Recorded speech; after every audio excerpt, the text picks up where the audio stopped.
Welcome. Well, you are at home with Jim and Joy, and you are an important part of our EWTN family. And we're delighted that you've welcomed us into your home. We would love to hear from you, so send us an email with a question or a comment to jimandjoy@ewtn.com. Well, today we have a lovely woman with us. Her name is Kari Curtin, and she is the director of Marriage Reality Movement. There's a great website. You need to go to it. It's called takebackmarriage.org. And we're going to have the privilege and the honor to share with her today and on Friday's show just about that whole marriage reality movement. What does it mean to take back marriage? Who are we taking it back from? We're going to explain it all so that you would be better informed, because whether you know it or not, there's a war going on. That's right. And it's about destroying life, marriage, and the family. And we know who is the enemy. And we need to cling to Jesus to repair all those areas of our lives. Well, Bill May was the founder of this work. He wrote the book, Getting the Marriage Conversation Right, and developed this takemarriage.org there. Bill passed away last May. And he was many times on EWTN and various shows, and I think we interviewed him 4 or 5 times between radio and TV, and marched with him at the Marches for Life in San Francisco, which I think he was one of the founders of that whole march out there. What a beautiful man. I mean, just being in his presence, you know, he's just somebody special. And of course, we're catching him a little later in his life, so I don't know his whole story. And when I looked at his obituary and his picture, he was a lot bigger and stronger than when we met him, because his health was failing along the way.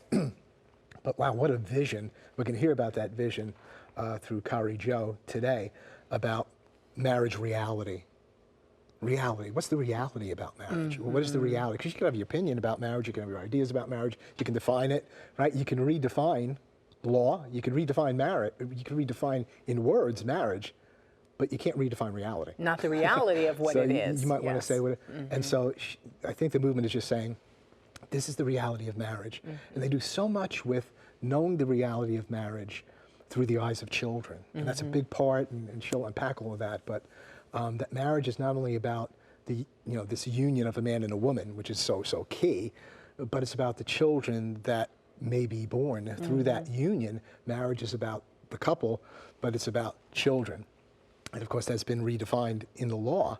But let's look at this through the eyes of children. And they do a lot of teaching on that, the fundamental right of children to be united with their parents, and the institution that does that, that's called marriage. And it really, it's a matter of this tide, it's a tsunami that the culture, where marriage has become so adult-centric. It's all about the adult. It's all about what I want, when I want a child, when I don't want a child, why I don't want this child, why I don't want to be in this marriage anymore, and just all the reality of the illusion that this tsunami, that this culture has infiltrated us with all of their ideas about what they think marriage really is. And we want to set the culture that's upside down, right side up, and say, no, this is the reality of marriage. So there's going to be plenty more to come. This is going to be an absolutely great show to understand marriage, what it is, what it does, and how to articulate that to this generation at this time. We'll be right back.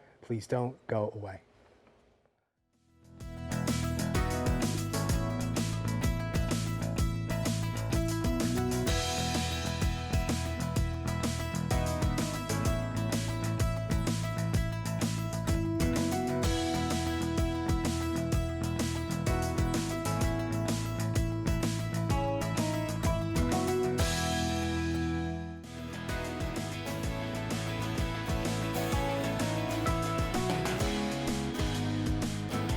Welcome back. Well, you are at home with Jim and Joy, and today we will bring to you a lovely woman whose name is Kari Curtin. She is the director of Marriage Reality Movement. You could go to their great website. It's called takebackmarriage.org. That sounds good, doesn't it? Take back marriage? Yes, and yeah, you just feel, I feel like we're, in so many ways, repairing the culture that has lost its way in the front of life, in our work at our pregnancy medical center that we do, and defending the culture of life, then you have to defend the culture of marriage. You have to defend the culture of family. And there's just so many truths. Everything that is good and holy and true and beautiful, we are, as Catholics, are called to defend. And so we want to be equipped to say, how do I do this? Because I feel like if I say anything, I'm just going to get so taken over by the culture. Well, we want to welcome you, Kari Jo, to At Home, and we want you first to tell our family a little bit about yourself. We know that you're a convert, so tell us a little bit about your faith journey, and then also, how did you come up to meet Mr. Bill May? Thank you. It's so wonderful to be on your show. I just am so pleased and excited and honored to be here. Yes, I am a convert.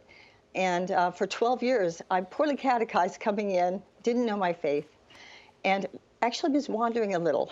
And when our fourth child was born in 1992, I was handed by my wonderful saintly mother-in-law a Scott Hahn tape. Would you be willing to listen to this? And I listened to this tape, and it blew my mind. I thought I knew what the Catholic Church was, but I didn't.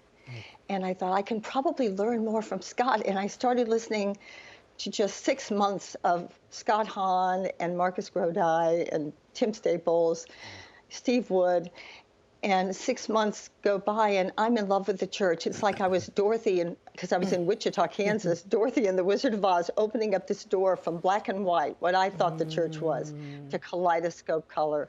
So beautiful. And so I started advocating for people to learn more about their faith through cassette tapes and things like that. At the end of church, I would sometimes get up and speak and have tables where we deep discounted just to get them out there.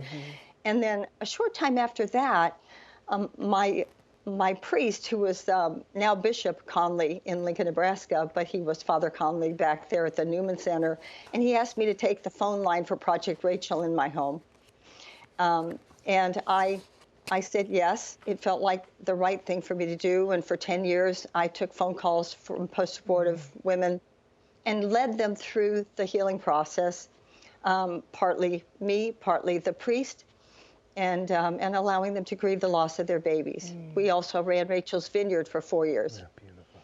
So all of that sort of began this experience I had with speaking to people one-to-one as an exhorter, because I kind of by nature am that. Yes. When I think of Bill, I think of someone very gifted. And I think my gifts are more one-to-one, speaking heart to heart. Right. Well, so Bill May, how did I meet him? Yeah. Yes, please. I found him in 2014. I found his book, and I was so excited about it. It just resonated, and I sent it to Bishop Conley to get an opinion from him. He came back and he said, this is the most important book for our time. Not the most comprehensive, but the most important book for our time. He said, I've talked to the other bishops in Nebraska. We want to put it in the hands of every single priest in the state of Nebraska. He bought 500 copies. Beautiful, wonderful. And I looked at the book again and I thought, wow. And I shared it with a few other people, and I brought it with me to the World Meeting of Families. And someone came up to me, and the priest that was with me, and said, at the end of the meeting for families, and said, you need to come, and you, Father, need to come right now to this gathering. I said, really, what on? Marriage. I said, tell me more. And as he did, I reached into my purse, and I pulled out that book, and I said, you sound so much like this book. And he pointed at the book, and he said, yes. Yeah. Yes, the man who wrote that book is launching a website at the Meeting for Families right now, and you and Father need to come. And I said, well, I can't come right now, but I've read his book, and I want his phone number. And years go by, and I reach out in 2018 to start helping Bill. Beautiful, beautiful. Well, you were impacted the same way we were impacted when we met him. I've read and reread, if you could ever see my book, Getting the Marriage Conversation Right, and all the notes and things in there. And when I do share about it a little bit with other people, because we work in a pregnancy medical center and share about it, people immediately want the book because they want to hear about what marriage reality is. What do you mean by that? I share with them that this is the truth of the Catholic faith that is here, but they're presenting the truth of marriage and family without using necessarily religious language, and how helpful this can be. with our own family members, with people who are religious or non-religious, and to be able to articulate the truth through this way.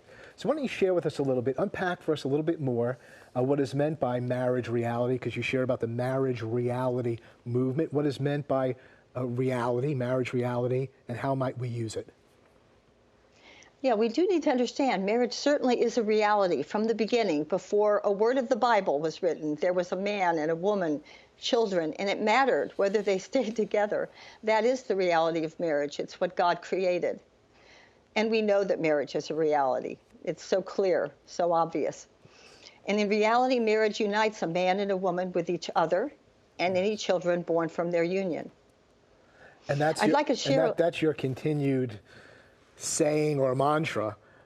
Say it again, because this is what you go back to, this marriage reality movement, again and again, to this particular definition, which if it's unpacked, among Christian people, religious people, you can see the very components of marriage as it's taught within the church, just not using necessarily that language, a conjugal relationship or chastity or full donation. And say that phrase again, because you go back to it again and again.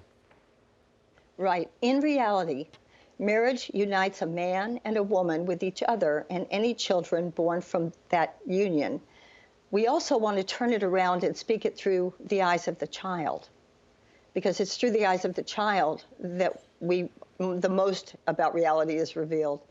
So every child has a fundamental human right to their mom and their dad united in marriage. Yeah. And so we want to advocate and create that situation more often, because it isn't happening. A lot of times it's not happening now for lots of reasons. We want to find ways for it to happen more. I have a story I'd love to tell about that. Sure. Go ahead. So after Bill May died, I was up at his funeral in Northern California, and I came back to San Francisco Airport, and I'm sitting in the airport talking to this woman next to me about the marriage reality movement. And her son-in-law came up, and his wife, and he listened for a minute, and he looked at me, and his eyes narrowed. Think Clint Eastwood on a bad day. And he said, "So I want to know where your movement is on gay marriage." And I looked at him and I said, "That is not the focus of our organization at all. We advocate for the fundamental human right of a child, whenever possible, to grow up with his or her mom and dad united in marriage." And then I explained about how in every way, from the time that children were, in high school, foregoing sex is what we're going to be encouraging people to do to protect that fundamental human right. And then also, as people are thinking about getting marriage, linking to organizations that can help them, also helping them develop into giving people. So, and then people struggling in marriages, just like with pro-life. Yes. We need to help in every way. And then I said to him, and when marriage is redefined, when it was redefined, we lost the only institution that unites a mom and a dad to their children, and then turned around to question form for pondering. And shouldn't there be an institution that unites a mom and a dad to their children? And that man, he paused, and then he looked at me with a whole different expression on his face. And he said, "Well, I would want that for my son."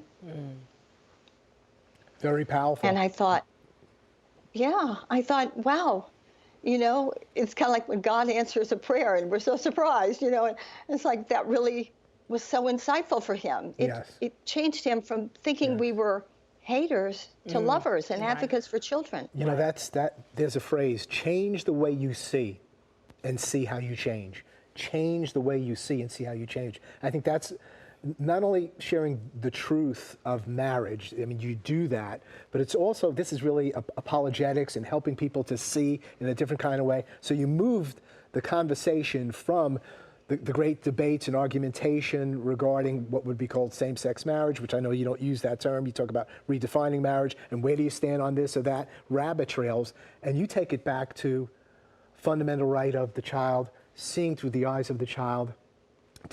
Isn't it a good thing for children and parents to be united together for the sake of the child? And that resonates, I think, in every heart, whether people are gay, straight, religious, non-religious, there's something written upon the heart that says there's a fundamental right for children to be united with their parents. It doesn't always work out that way. There are things that happen, but should we be planning that that doesn't happen? Isn't there a place for this? Shouldn't there be an institution for this? It's called marriage.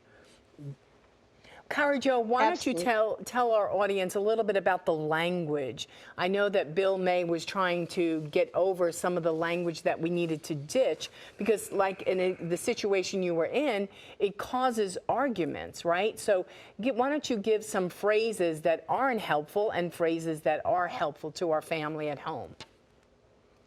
Yes, and the first one would be, we do not want to talk about same-sex marriage. Since so many people, like 58% of them in 2011, these people, when polled, said that they wanted to, if they got married, it would be to show their love and commitment to another person. So that's the framing that was used, leading up to the Supreme Court decision. And so so Bill explains in the book that it certainly matters whether or not we talk about same-sex marriage, because people will think that it's absolutely an injustice for people to not be able to marry each other, any two people, if it's only about the couples. Right. That, so it would be discriminatory, it would be hateful. And I think that's what that man was thinking as he listened. He kind of flipped into that mode. And when we talked about this through the reality, revealing this truth through this language, he actually was hoping there would be this available for his own son. Yes, powerful. What are some of the other phrases? I think I got some of them before me. I know one you say to ditch is, every child needs a mom and a dad. That sounds pretty good to me, but you say ditch it in favor of what? Well, we don't want to invite conflict. And so when we talk about a mom and a dad, we're really talking about, then you can get into arguments about, well, but wouldn't couldn't these people be the parents of this child? A mom and a dad, they don't really have to be the actual parents. We could create a baby for a mom and a dad some other way. And, but that isn't really what we want. What we really want is we want to talk about not every child needs a mom and a dad, but every child has a fundamental human right to grow up with their mom and their dad united in marriage, their own mom, their own dad, whenever possible. And of course, it isn't always possible. Yes, that's powerful. Yes, so not every person can have a child, but every child has a mom and a dad.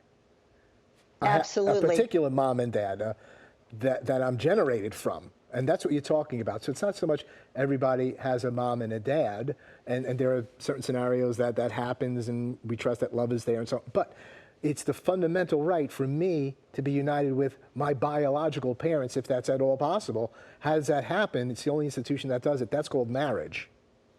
That's what you're saying? Right. We all have a longing to know our own and to be in relationship with our own mom and dad. We have an internal longing for that. And sure, it doesn't always happen. And we need to allow our society, our culture to understand that this is a loss when it doesn't happen. And when we reveal that to people, I really do believe that it touches hearts, and they're going to want to have that happen more for their families and future families. So this is a language that can reveal this. It's very specific. Right. We do want to use redefined marriage instead of same-sex marriage, so we won't be considered haters to people that hear that language all the time. Kari, we got about 20 seconds left. What do you hope to share on Friday? What will be the theme? Well, I guess I'm going to talk about, on Friday I'm going to talk about the relationship that we have with our own children and how we can advocate for them to grow up understanding the value of marriage and being able to speak this language with confidence to others. Amen. Thank you so much, Kari. We look forward to unpacking this more fully. It's just so important for this moment in history, not only to know the truth, but to communicate the truth in a way that people can see differently and be changed. So we look forward to seeing you on Friday. We're going to take a break at this point. There's plenty more to come. Please don't go away. And you can go to takebackmarriage.org, takebackmarriage.org. We'll be right back.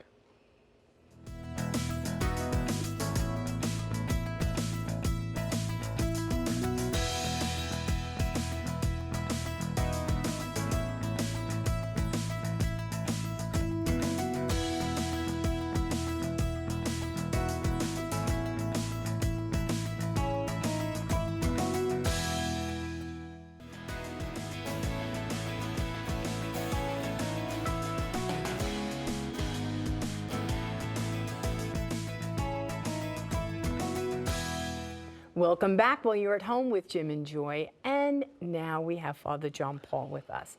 And we are so delighted to have you, Father. What did you think about that whole conversation about take back marriage and the reality marriage movement? I'm glad Jim had me read the pamphlet before the show that was put together and helped put together by Bill May. Yeah. And he says in that pamphlet something very profound and simple. He says something is true not because it's in the catechism, it's in the catechism because it's true. Let's reflect upon that. You know, truth is truth. You know, so many people, I think nowadays, deny the objectivity of truth. That truth exists outside of myself, outside of my own person. You know, so many people would say that, oh, I can create my truth, or you can create your truth. Well, no, truth is truth. Yeah. And, you know, most of all in creation too. And God created order, and marriage is a fundamental right, you know, between one man and one woman. Right. And it's a fundamental right, as they stress so much, of fundamental right of the child that may be born from that union.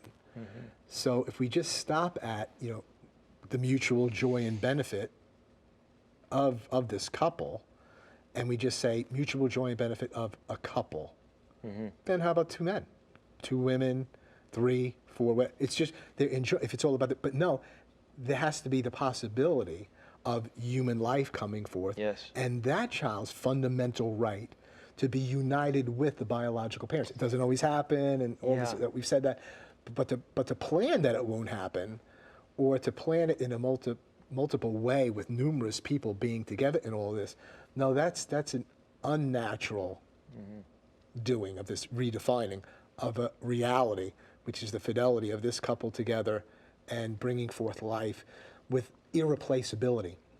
Making yourself irreplaceable. You are irreplaceable to me, I'm irreplaceable to you, and the child that we have is irreplaceable, and the child understands is irreplaceable.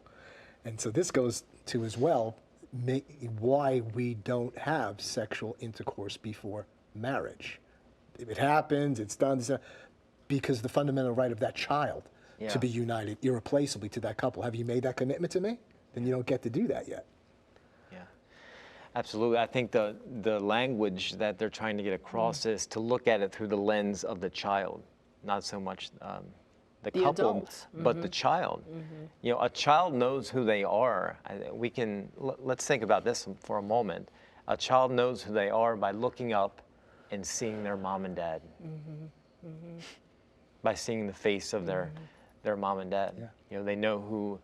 You know, and then also their mom and dad know by looking at the face of their child, they know. That's they powerful. enter into dialogue. That's the reality. That's a reality. Right. That's reality right there. Not an idea of what you think it should be. It is the reality.